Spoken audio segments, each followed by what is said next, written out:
Imagine you bury your father, a sacred duty commanded by God. You've done something righteous, but now you're impure.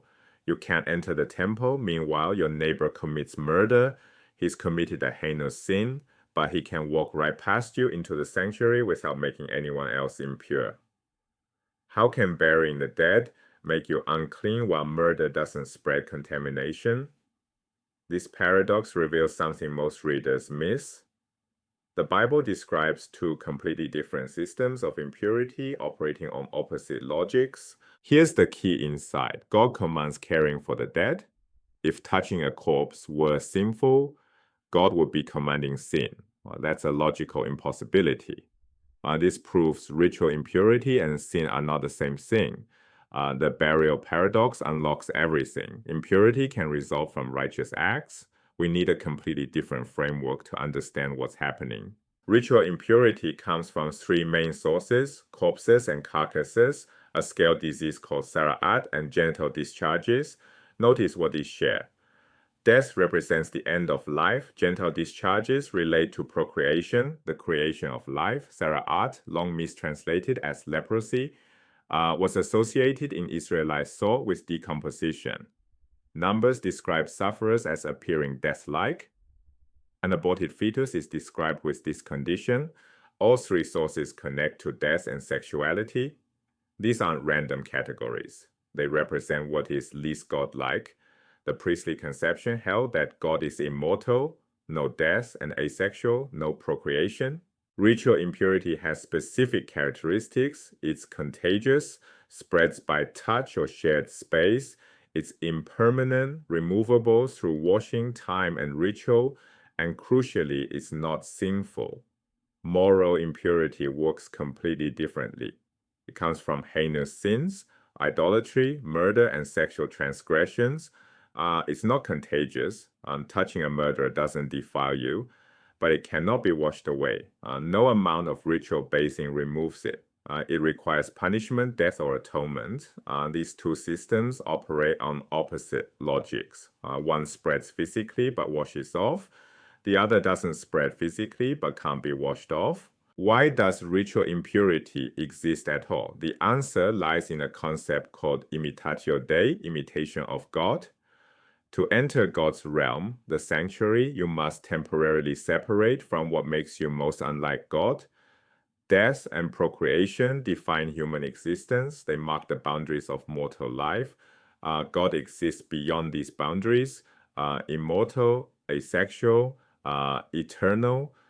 Purification isn't about cleansing sin. It's about becoming more godlike. You're not removing moral stain. You're transitioning from the human realm toward the divine realm where you can approach the sanctuary. One common misconception: purity laws were primitive hygiene codes. This theory collapses under scrutiny. Human and animal excrement, obviously unhygienic, cause no ritual impurity whatsoever. Only one specific skin condition, Sara'at, creates impurity, not skin diseases generally. The system isn't about germs or health. It's about symbolic categories related to life, death, and the divine nature. Sara'at mattered because Israelites associated it with decomposition and death, not because they feared contagion. The theological logic, not medical reasoning, determined what caused impurity. Moral impurity threatens something far greater than personal status. When someone commits idolatry, murder, or sexual transgressions, the pollution spreads symbolically, not through physical contact, but through a kind of cosmic contamination. It defiles the sanctuary where God dwells, it defiles God's name itself, and it defiles the Holy Land. This explains a puzzling biblical theme: the land as moral barometer. Accumulated moral impurity causes the land to, in the Bible's vivid phrase, vomit out its inhabitants.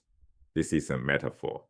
It's the theological explanation for the Canaanite expulsion, not arbitrary conquest, but response to accumulated moral pollution. The same warning applied to Israel: commit the same abominations and the same fate awaits. The land doesn't play favorites. Moral pollution accumulates regardless of who commits it. This creates urgency around moral purity that ritual purity never had. Miss your purification ritual, wait another week, commit murder, you've endangered the entire community's relationship with the land and with God's presence in the sanctuary. The stakes couldn't be more different. Let's see moral impurity's unique logic in action. A man accidentally kills his neighbor, not murder, no intent, but blood guilt still exists. Blood has been shed, the land is polluted. He flees to one of 5 cities of refuge scattered throughout Israel. There he must remain. For how long? Until the high priest dies. This seems strange until you understand the system. Moral impurity from bloodshed requires death to purge it. For intentional murder, only the killer's death atones. But for accidental killing, the high priest's natural death can substitute. His death symbolically absorbs and purges the blood guilt from the land. Then the killer goes free. Notice what this reveals. Death is required, but whose death can vary based on intent. The accidental killer doesn't deserve execution, yet blood guilt demands resolution. The high priest's death provides that resolution without injustice. This sophisticated system balances multiple concerns: the pollution of the land, the guilt of the killer, the demands of justice, and the possibility of mercy. Moral impurity isn't arbitrary. It operates according to careful theological and ethical logic. Return to our opening paradox. The man who buried his father contracted ritual impurity, contagious, temporary, morally neutral. Washing and time restore him. The murderer contracted moral impurity, not contagious, permanent without atonement, deeply sinful. He can't spread it by touch, but he's polluted the sanctuary and land. These are variations of one system. There are 2 distinct systems addressing different concerns. Ritual purity manages the boundary between human and divine realms.